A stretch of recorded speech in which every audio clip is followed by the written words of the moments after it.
So, ayun na nga, humanap ng paraan si Lucy para makita niya si Darius kung nasaan.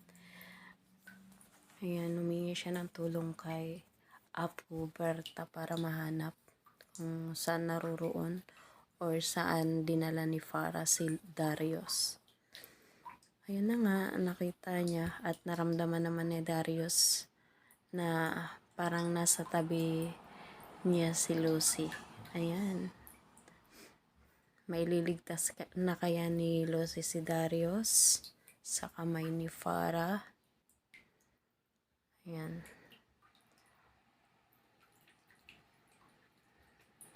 Sana mailigtas niya. Ayan, nakagapos siya.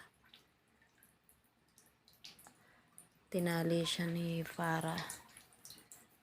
Itinago sa malaking bahay. Sana mailigtas na niya si Darius. Thank you for watching. Thank you. God bless.